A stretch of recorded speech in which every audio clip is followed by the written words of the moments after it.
Les élus nationaux à l'école de la statistique à travers une journée dite parlementaire. Le rôle et la mission de l'Institut national de la statistique, les participants y ont été outillés.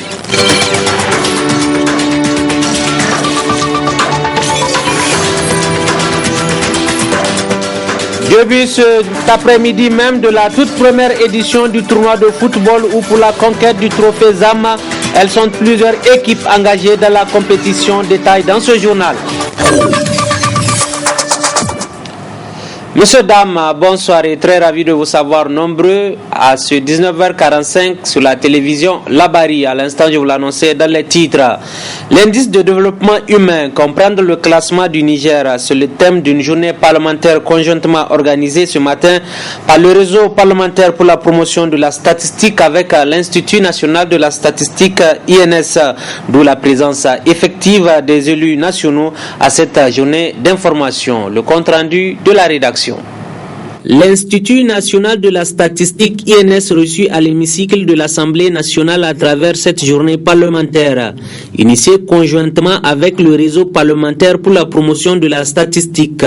C'est pourquoi cette présence effective des élus nationaux est interprétée comme un réel engagement à soutenir les efforts inlassables de part et d'autre. Les activités statistiques nécessitent plus de moyens et un dispositif institutionnel adéquat.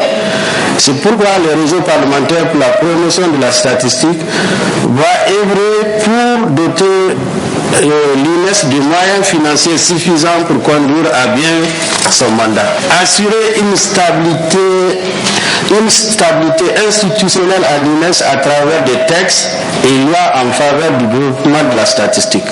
La statistique constituant cet important outil d'aide à la prise de décision. Cette journée parlementaire vise cet objectif. L'objectif global de cette journée parlementaire est de contribuer à la mise en œuvre efficiente de la stratégie nationale de développement de la statistique, notamment son axe stratégique 5 relatif à la promotion et au développement du partenariat et de la culture statistique. Cette journée d'information a donc pour but de sensibiliser les honorables députés sur l'importance des données statistiques dans la formulation, le choix des investissements et la mise en œuvre des plans de développement économique, social et culturel, ainsi que le suivi et l'évaluation des effets et des impacts des lois qu'ils votent.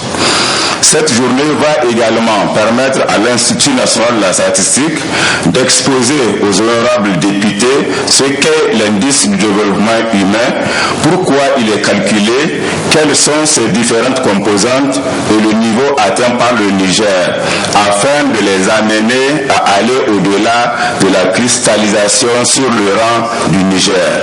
Journée au cours de laquelle ne manqueront pas d'être posées certaines interrogations. Une meilleure compréhension du classement de nos pays à travers l'idée est certainement liée à celle de ses méthodes de calcul et de son interprétation. En effet, certaines interprétations et préoccupations soulevées par la publication de récents rapports mondiaux sur le développement humain nécessitent de replacer la mesure de l'IDH dans son contexte. Loin de se focaliser sur la cristallisation du rang, certes peu honorable, occupé par notre pays depuis plus de 20 ans, le principal question qu'il faudrait se poser sont celles relatives à la recherche de solutions aux défis. Que faire pour améliorer de manière substantielle cette situation? Tout au long de cette journée, il sera engagé des échanges riches et fructueux non seulement sur la mesure de l'IDH, mais aussi sur l'importance et l'utilité des statistiques dans le cadre de la conception, de la mise en œuvre, du suivi et de l'évaluation des politiques et programmes nationaux et sectoriels du pays. Fumée toxique, odeur nauséabonde, les risques élevés d'exposition aux diverses maladies, c'est l'idée du calvaire que vivent et subissent impuissants les riverains au quartier Plateau, plus précisément aux cases dites allemandes, lesquels riverains ne cachent pas leur amertume, tout comme leur ras-le-bol généralisé. Le reportage est signé Ibrahim Abdou et Nafissa Hassan. La zone est dite celle de la case allemande. Nous sommes ici au quartier Plateau. En ces lieux, l'atmosphère tout comme l'air y sont des plus irrespirables. Et ce ne sont pas les riverains qui diront le contraire.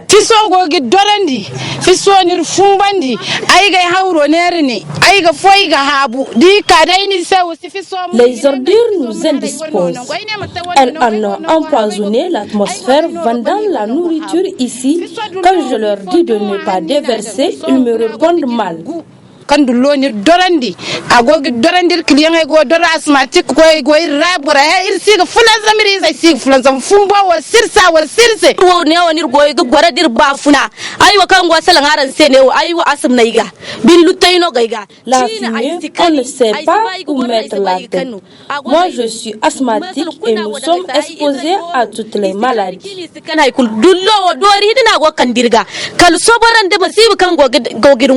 Une situation inconfortable que subit impuissant les élèves des lycées à proximité, soutenus dans la démarche par les parents à une pétition de leur progéniture.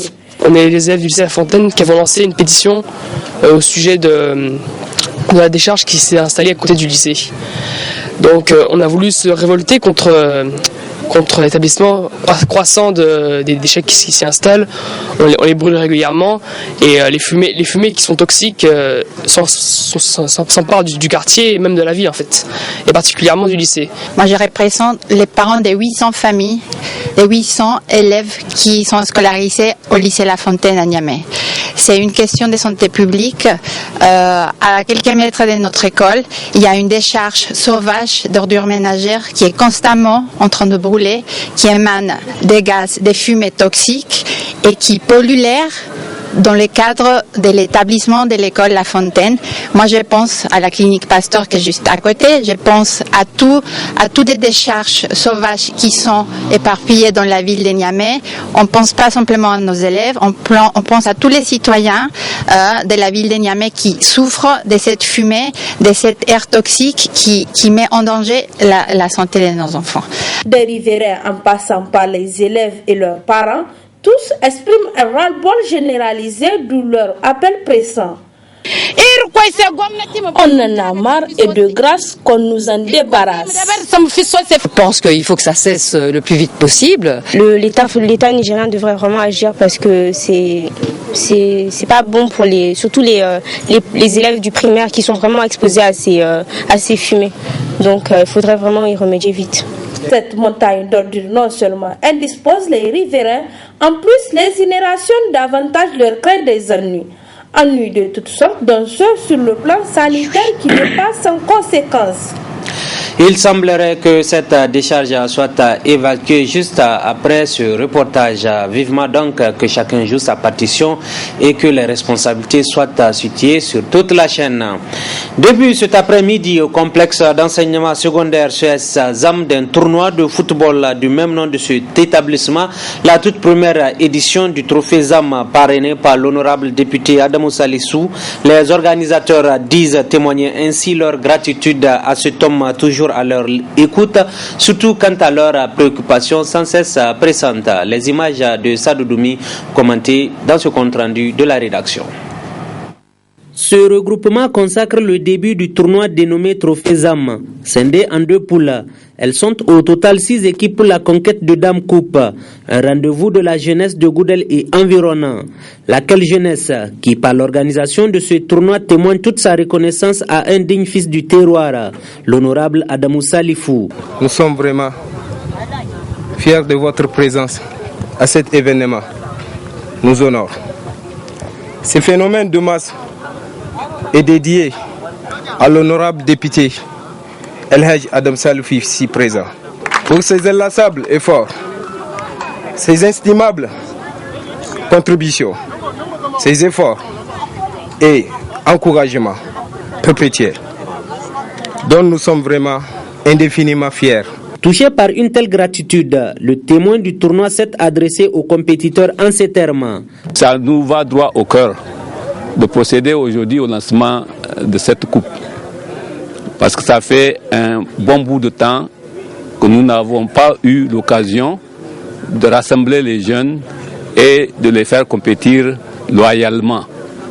Et mon souhait que j'adresse à tous ces jeunes, c'est de dire que la victoire elle n'appartient à personne, elle appartiendra à tout le monde. Nous sommes entre nous, nous faisons quelque chose entre nous, donc il n'y a pas de vaincu, il n'y a pas de vainqueur, tout le monde est vainqueur. Donc il faut que dans l'esprit du jeu, il faut le faire normalement. Presque un mois durant, les différentes équipes dans un esprit de fair play rivaliseront de talent à travers une collaboration entre elles de franche camaraderie. La finale de ce tournoi interviendra le 25 décembre 2016 à lever de rideau. Le public a eu droit à un match opposant FC Latanda à FC Kwarakano.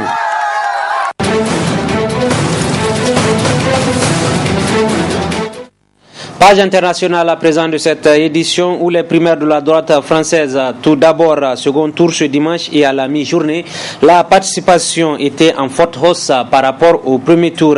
L'ambiance dans les différents QG des différents candidats, Alain Juppé et François Fillon. Oui, c'est en effet ici ce soir que de nombreux sympathisants de François Fillon vont se retrouver pour vivre cette soirée électorale. Et en effet, ils sont plutôt confiants, notamment quand ils regardent les sondages de ces derniers jours qui donnent François Fillon grand gagnant avec 61 à 65% des voix contre Alain Juppé. Mais ils préfèrent bien sûr rester tout de même prudents. Tant que les résultats définitifs ne seront pas tombés, eh bien, il faut rester prudent. Cette prudence reste de mise. Alors François Fillon aujourd'hui est allé voter tranquillement à la mairie du 7e arrondissement. Il était souriant, il n'a cependant pas dit grand-chose aux journalistes, à part cette phrase: j'attends le verdict des électeurs. Ce sont eux qui parlent, pas le candidat, a-t-il simplement commenté. On sait que dans l'après-midi, il est resté en famille, tranquillement en famille, qu'il a regardé la Formule 1. Vous le savez, c'est un grand fan de sport automobile. On sait également que normalement, il devrait se rendre ici à la Maison de la Chimie pour s'exprimer entre 21h et 21h30. Et puis, sachez que Alain Wauquiez, le président par intérim du parti Les Républicains, a d'ores et déjà parlé de l'avenir, de la suite des événements, et il l'a dit, le candidat de ce second tour de cette soirée électorale devra bien sûr avoir un but qui sera l'unité de la droite en vue bien sûr de la présidentielle de 2017. Pendant cette fin du 16e sommet de la francophonie, Madagascar a ainsi réussi son pari dans un pays secoué ces derniers temps par une double crise économique et crise politique. La grande famille francophone va devoir accueillir 4 nouveaux membres et le prochain sommet de l'organisation en 2018 aura lieu, plaise à Dieu, en Arménie. Le reportage de Mylène Girardot. La famille de la francophonie s'agrandit, ils sont désormais 84. La Nouvelle-Calédonie devient un membre associé, l'Argentine, la Corée du Sud et l'Ontario des membres observateurs. Dès samedi, la délégation de la province canadienne n'a pu retenir sa joie et annonçait la bonne nouvelle sur les réseaux sociaux. Le Canada est aussi déterminé à utiliser ce forum important pour faire la promotion du respect des droits humains, de nos valeurs de démocratie, de la juste place des femmes et des filles dans la société et du respect de la diversité. Le dossier de l'Arabie Saoudite a lui été retoqué. Il devrait être réexaminé dans 2 ans au prochain sommet. Du face-à-face entre la Tunisie et l'Arménie est né un compromis. L'Arménie accueillera la famille francophone en 2018, la Tunisie en 2020. 2 pays frères, l'Arménie et la Tunisie, se sont mis d'accord. Nous pouvons nous réjouir que l'Arménie accueille le 17e sommet de la francophonie. Un compromis fruit d'intenses négociations entre les 2 délégations. C'est une marque de confiance et de solidarité envers l'Arménie qui a investi autant pendant toutes ces années dans la francophonie et rayonnement de la francophonie dans notre région qui n'est pas tellement présente en fait, la francophonie. Pour la première fois, la France n'a pas assisté à la conférence de clôture. Son drapeau a été discrètement retiré. Le président était, semble-t-il, pressé de rentrer à Paris. Des millions de Cubains s'apprêtent à rendre un dernier hommage à Fidel Castro. La semaine prochaine sera entièrement consacrée au deuil. Les funérailles de Fidel Castro auront lieu le 4 décembre à Santiago de Cuba. C'est le berceau de la révolution cubaine après un transfert des cendres de Fidel Castro sur 900 km à travers le pays. Laura, le quartier sur les images. Ils sont des millions à pleurer leur père. Des Cubains orphelins encore abasourdis par l'annonce de la mort de Fidel Castro. L'héritage le plus important, je pense, qu'il nous a légué, c'est ce qu'il a construit. Cuba. Il a réussi. Dans les rues de la Havane, les drapeaux sont en berne et la musique a cessé. Un silence brisé par une foule d'étudiants au son de Viva la Révolution. Ils sont venus honorer la mémoire du leader Máximo devant l'université. Des jeunes troublés, parfois jusqu'aux larmes.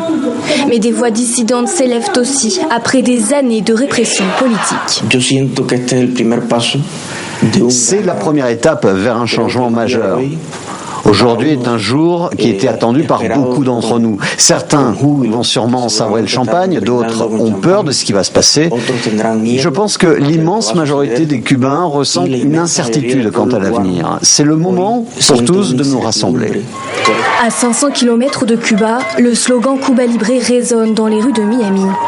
Un cri de joie, scandé par toute une communauté de Cubains exilés depuis plus de 50 ans, et un espoir que la mort de Fidel Castro sonne le début d'une nouvelle ère. Ambiance mitigée et c'est selon, ainsi s'en est allé le leader Máximo Fidel Castro. L'histoire à présent de ces disparitions au Mexique, plusieurs milliers de migrants originaires d'Amérique centrale ont disparu en traversant le Mexique pour rejoindre les États-Unis. Aujourd'hui, les familles de ces migrants tentent par tous les moyens de retrouver leurs traces. Quelques dizaines de familles ont d'ailleurs été reçues par les autorités politiques. Les images. Elles sont venues chercher un soutien politique auprès des élus mexicains. Ce sont les familles des disparus d'Amérique centrale et notamment des mères. Venues du Salvador, du Honduras, du Guatemala, du Nicaragua, elles portent autour du cou les portraits de leurs fils disparus quelque part au Mexique, en route vers les États-Unis. Nous exigeons du Mexique qu'il défende les droits des migrants, parce que migrer est un droit. Nous sommes ici pour demander vérité et justice et pour savoir ce qu'il est advenu de nos enfants disparus. Or, les ressortissants latino-américains disparus ne sont protégés par aucune loi au Mexique, affirment les activistes, et leur nombre est sous-estimé. L'université de Zacatecas chiffre les disparus d'Amérique centrale à 120 000 personnes. La Commission mexicaine des droits de l'homme évoque 70 000 personnes ou plus. Ce qui veut dire que pour chaque citoyen mexicain disparu, il y a 3 disparus d'Amérique centrale. Aucun mur ne viendra stopper l'immigration, ajoute cette mère de disparus du Salvador, à l'attention du successeur d'Obama. Depuis des années, c'est à bord de ces trains de marchandises que les migrants, femmes et enfants inclus, s'embarquent pour une vie meilleure. En chemin, ils se retrouvent à la merci des cartels mexicains qui les rançonnent et s'en servent de mules pour le transport de la drogue. Les disparitions recouvrent de fait souvent des enlèvements. 10 000 migrants enlevés en 6 mois, affirme la Commission mexicaine des droits de l'homme. Cette sénatrice tente de faire bonne figure. Nous partageons la douleur des familles parce que le Mexique aussi est un pays de migrants. Beaucoup de nos compatriotes partent vers les États-Unis et beaucoup ne reviennent pas ou disparaissent au moment de traverser la frontière. De la compassion, mais rien de concret pour ces familles qui poursuivent donc leur route sur les traces de leurs enfants. D'avoir été de notre merci, continuez à l'être, vous l'aurez bien compris, c'est la fin de cette édition avec cette même passion de vous servir. Très bonne suite en compagnie de nos programmes, bonne soirée aussi, bon début de semaine, au revoir.